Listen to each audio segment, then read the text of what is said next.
Hello,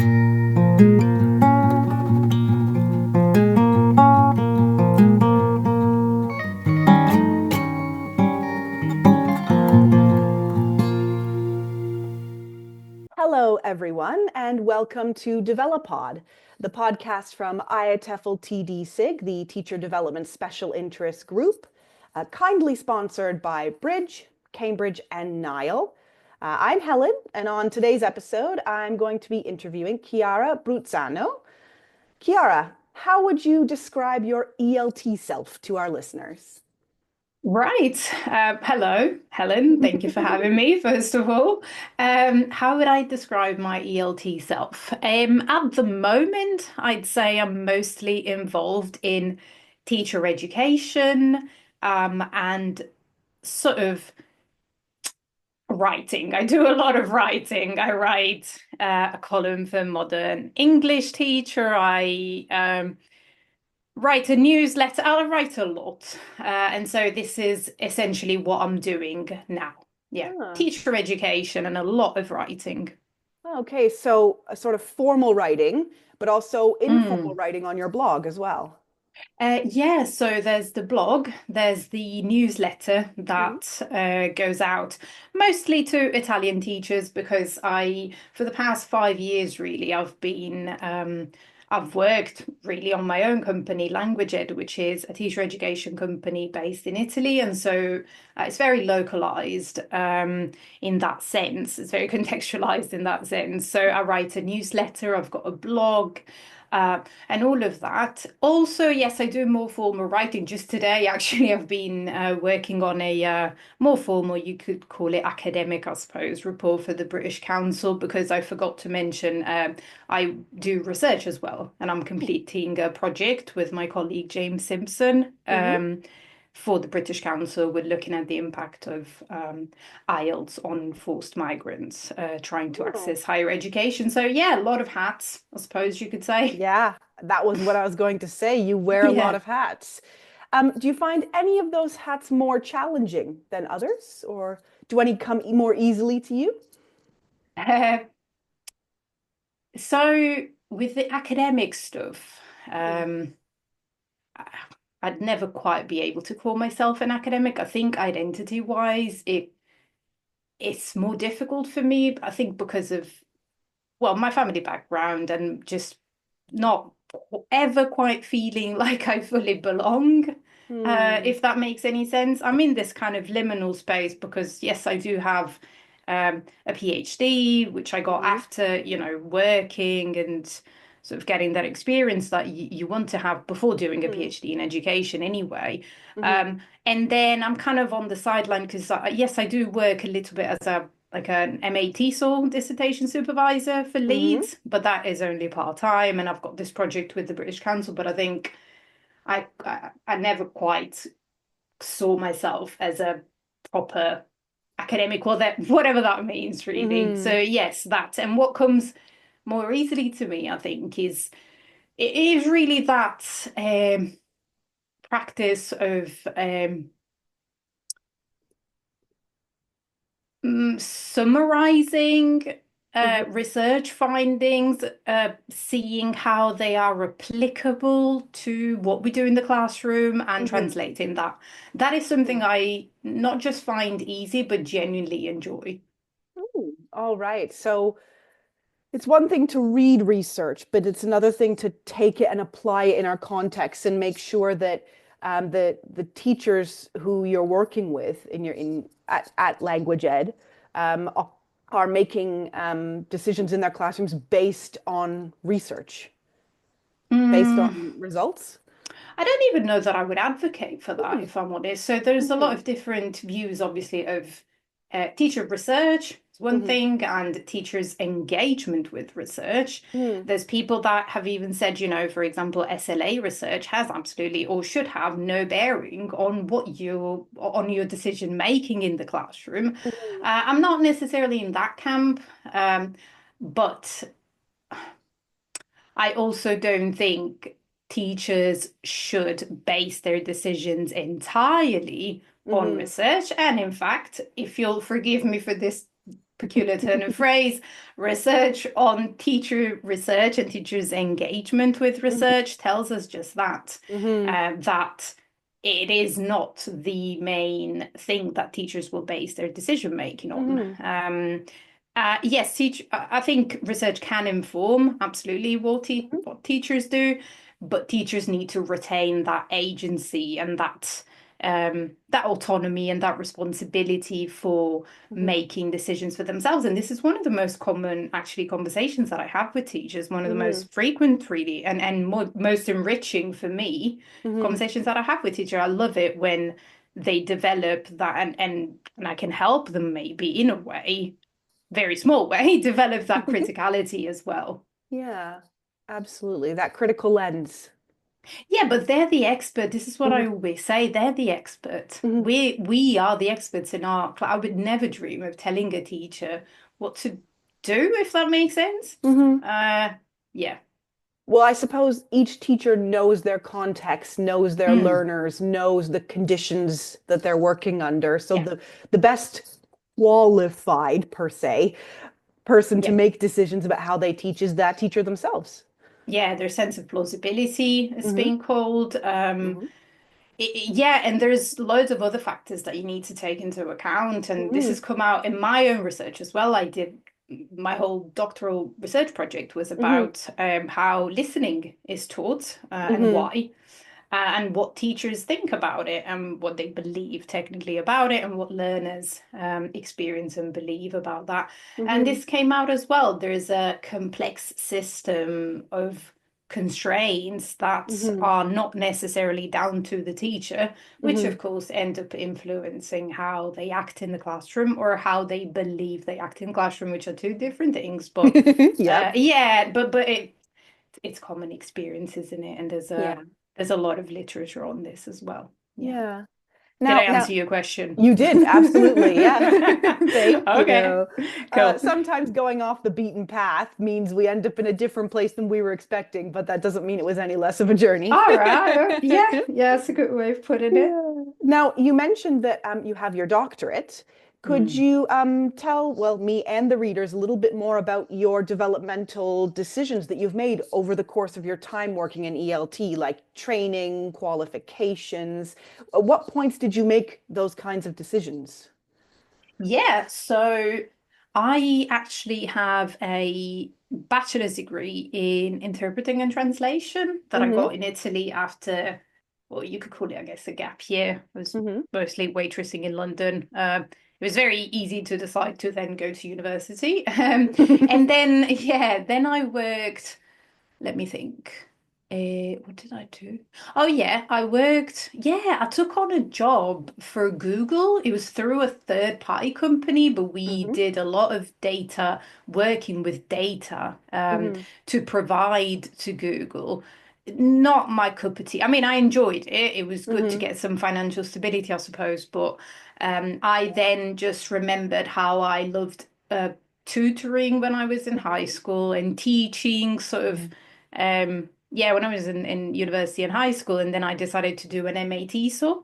Mm-hmm. And so I did my MA TESOL at Aston, Mm-hmm. which I was young, and I'm not sure I'd do it again just because I think I expected it to be more practical than it was. Mm-hmm. But it was as these things often are, I think, in the context of UK education anyway, they prepare you for potentially going on to a PhD, which is what I ended up doing a few years after. But Mm-hmm. I'd have liked, I suppose, to thinking back to do something a bit more practical. Mm-hmm. After my MAT, so I took on a job in Spain teaching at a language school. Then I went back to Italy. I taught general English, business English. I started teaching at a university. Uh, and while I was doing all of this, I think it was the main reason for which I ended up, well, pursuing Delta was the precarity of it. I thought it would give me more, opportunities in the future. Mm-hmm. So I did my Delta module one, which was excruciating because I was working full time and evenings. Yeah, it was a lot. Um, yeah, and but doing the Delta kind of reignited that passion, I think, for learning Mm-hmm. that, um, yeah, that I had before, and that's when I decided to go for my PhD. Mm-hmm. Um, I was never really, it's weird, isn't it? I was never really sure that I would go into academia full time. I just really wanted to do the PhD. And obviously I got funding for it. I mean, I tried to write my proposal, I still remember in what was it, 2016, I want to say. Yeah.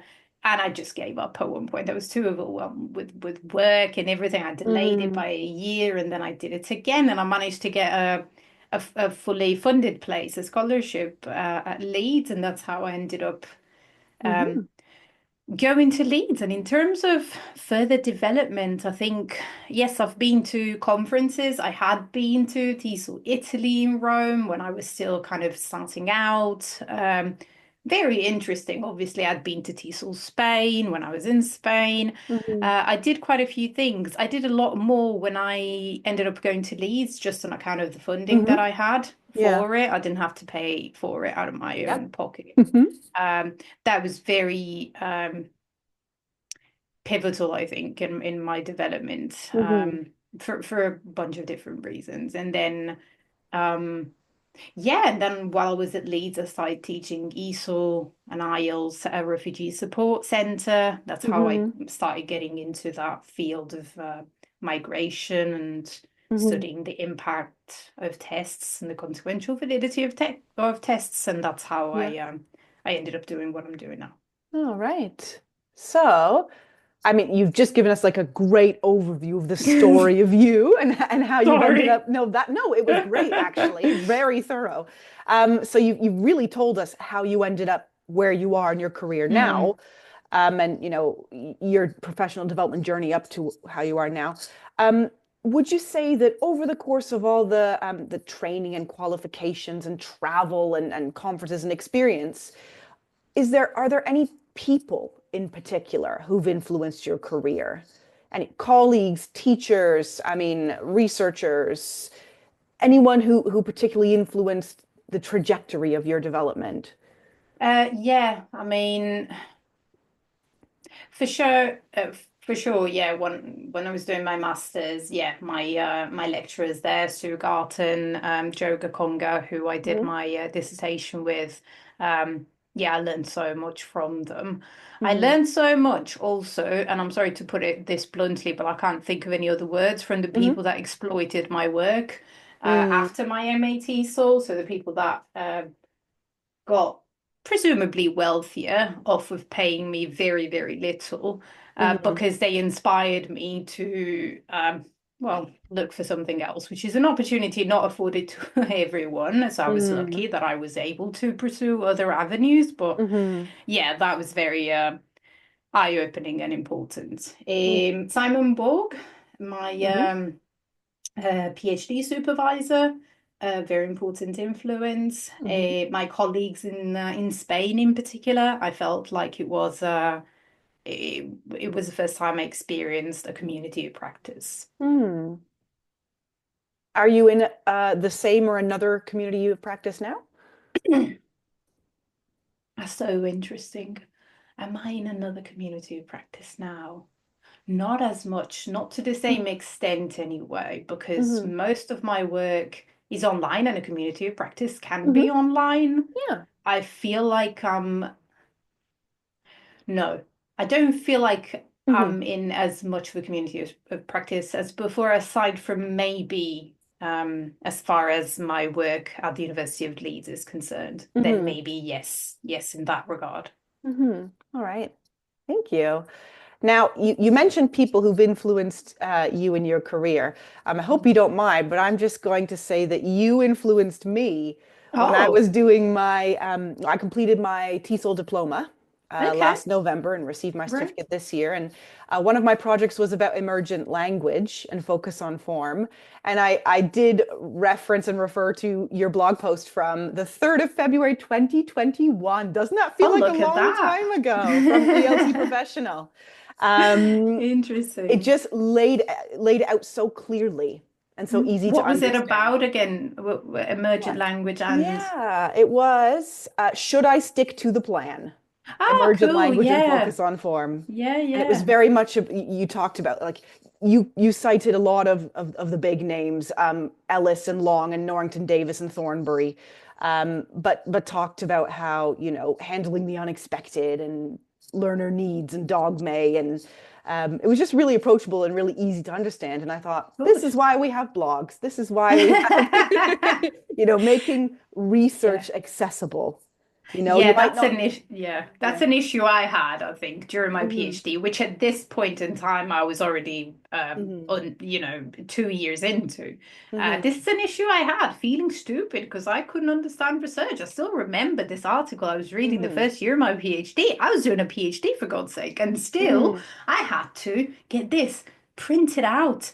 Printed out Oh my and goodness. underlined the bits of it. And I was feeling Oh. like a proper idiot. And then I obviously after 3 years, I remember going back and rereading it and it made sense to me. Yeah. But it just took like, I don't know, a week to get my head around it. But it was a very Gosh. important paper. And Yeah. that's what struck me. It's so important. I can't not cite it. And Hmm. yet I can't understand a word of it. Not a Yeah. word. I'm going to understand, I don't know, 20% of it. Yeah. Yeah. And that's what I try to not do as much as, but not because I'm dumbing things down, I don't think. Hmm. Like I say, I find there is a lot of there's a lot of risk in dumbing things down. You don't want to be Hmm. prescriptive, particularly because I work in a context where you can't be prescriptive because by law, the sort of the Italian context, you've Hmm. got freedom of teaching, Hmm. so-called libertà di insegnamento. You do not prescribe how to teach or what to teach. Hmm. By dumbing things down, I feel there's a risk of that Hmm. being conveyed. There's a risk of being condescending. There's all sorts of risks. So I'm not Yeah. dumbing it down, but at the same time, every time I write something, I go back on it and I think, am I making this more difficult than it needs to be? And Hmm. also, uh, would my grandma understand it? My grandma was illiterate, you see. And Hmm. obviously, yes, she wouldn't understand most of it because she was illiterate, but it's just the thought of it that reminds me to keep Hmm. my feet on the ground. Am Yeah. I making this more complex than it needs to be? Hmm. If the answer is yes, I go back. Yeah. Well, I mean, I don't even think of it as dumbing down. That kind of has Mm, negative connotations. It's more about making sure that it's, like you said, not too complex or not opaque. Because if it's not very good accessible, word. yeah, Yeah, teachers can't understand it, then they can't use it. They can't yeah, apply it. And then yeah. what's the point of research that's too opaque to understand or Mm. apply? You Yeah, know? yeah. Which doesn't mean Mm.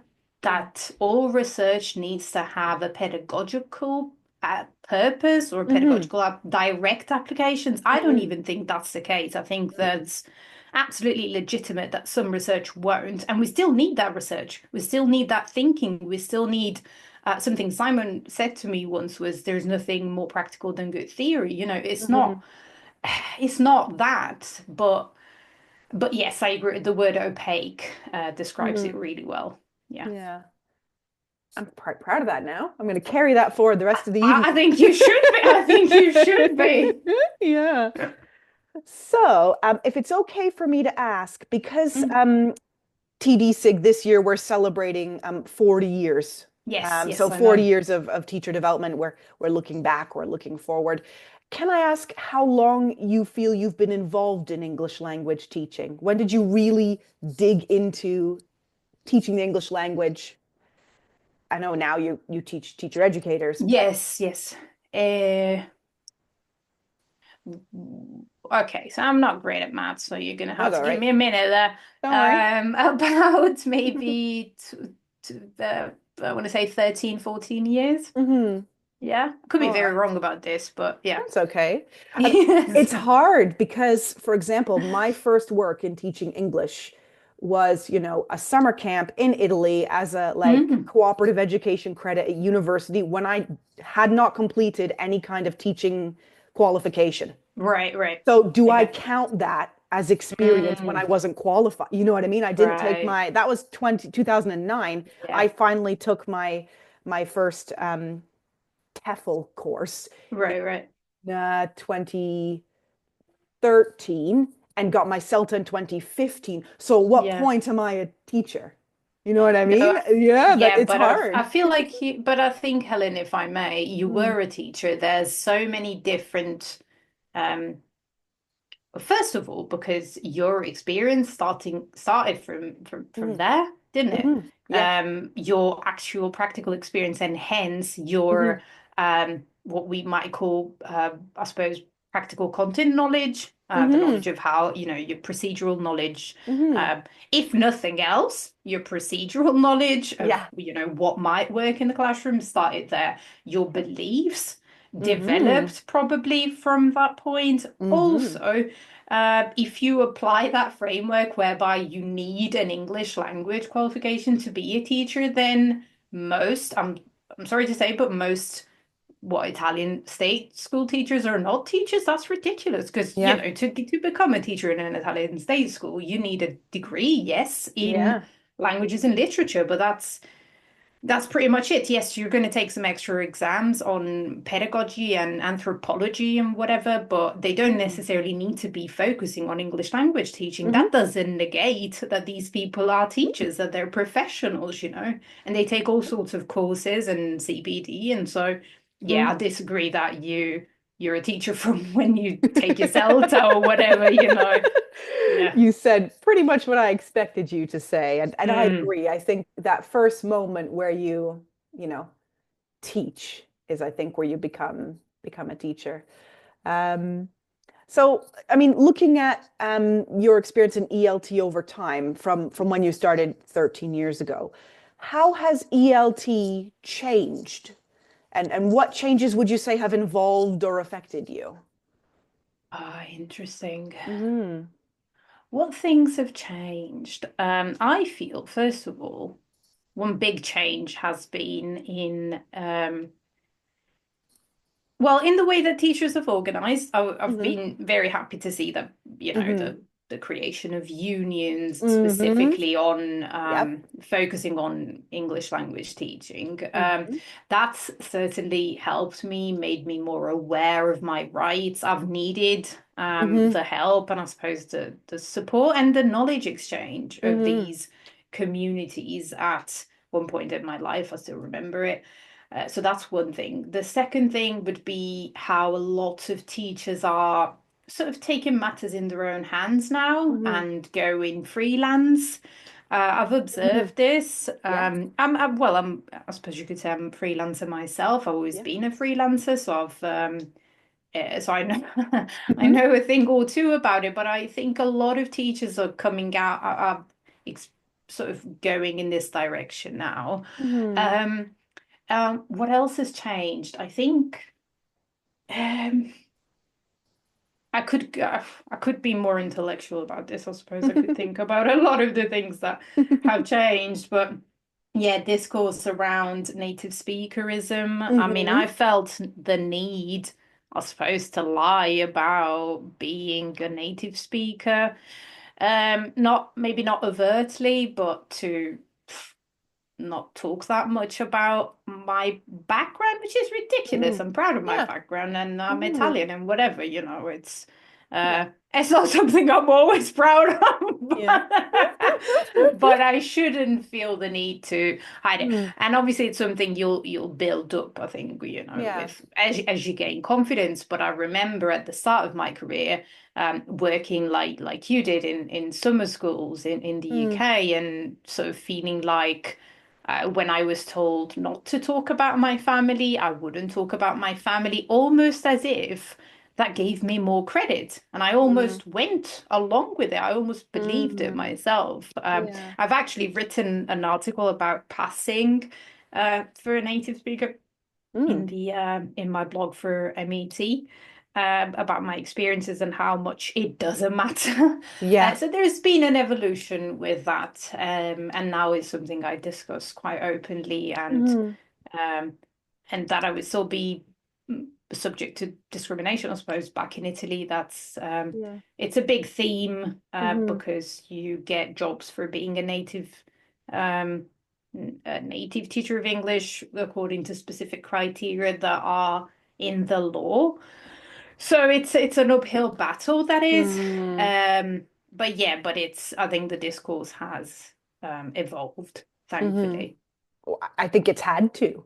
There aren't enough native speakers to go around, and we have to acknowledge Mm. that being a native speaker doesn't equal being a good teacher, doesn't equal Um, being educated or yeah, dedicated or pursuing professional development. I mean, being a teacher is a multitude of a lot of things. We talked about wearing multiple hats, agreed. and being a Yeah. native speaker is only one of the many hats that native speaker teachers wear. And, it may or may not be an asset in their Mm. role as a teacher in different Um, circumstances. Yeah, it may, yeah, like you say, it may or may not to may contribute things. Mm, There's also, and this is where I think my experience working with actual teachers every mm, day who go to state schools every mhm, day has come in handy, is that I get to realize what actually gets taught in schools, not private schools like proper, not proper, sorry, but like state schools, your mm, typical state schools.